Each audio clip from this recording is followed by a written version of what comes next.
je vais dans les centres de jour, on essaye vraiment par tous les moyens de les retrouver. Pas évident de trouver les gens qui sont isolés. Et l'idée, c'est de recréer du lien au sein des quartiers et de rompre l'isolement social. J'ai proposé mes services pour conduire des personnes qui avaient des difficultés de déplacement. Je deviens presque un ami à eux, à elles. On parle un peu de tout et de rien, que c'est moins cher. Mobitwin, c'est un projet de mobilité sociale et solidaire.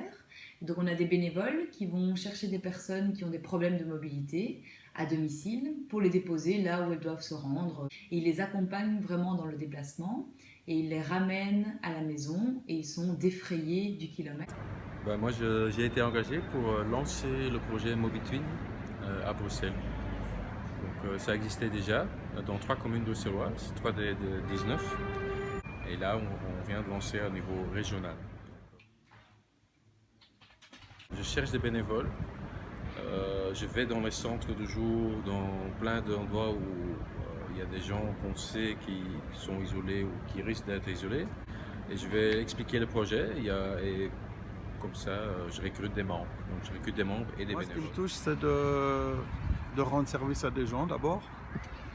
Et puis de créer un espèce de lien avec eux, parce que je sens que souvent, c'est des personnes qui sont un peu isolées socialement. On fait ça depuis 2 ans maintenant. En moyenne, je fais 3 déplacements par semaine. Oui. Donc le membre qui a besoin d'un trajet appelle la centrale, le Mobitwin Desk, qui lui regarde quel est le bénévole disponible dans les 48 heures, donc on appelle 48 heures à l'avance. Il contacte le bénévole et il explique au membre quel bénévole viendra le chercher à la maison et ensuite le trajet s'effectue et le membre paye le bénévole directement à la fin du trajet. Le membre paye 10 € par an à Mobitwin pour une affiliation, pour avoir accès au service et ensuite il paye 34 cents du kilomètre au chauffeur. C'est très varié. Souvent, c'est des gens un peu plus âgés, mais pas toujours. C'est des gens qui ont, pour une raison ou une autre, une difficulté de se déplacer et qui ont aussi au niveau financier pas les moyens de payer les taxis.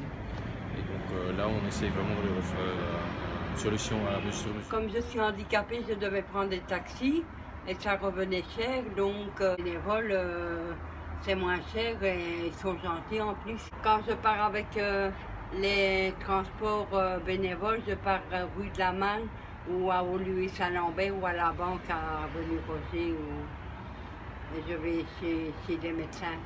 Là, on démarre, donc on fait un grand appel aux bénévoles, donc on recherche une centaine de bénévoles pour couvrir toute la région. Et donc je crois que c'est déjà un bon pas pour arriver à rompre l'isolement social à Bruxelles.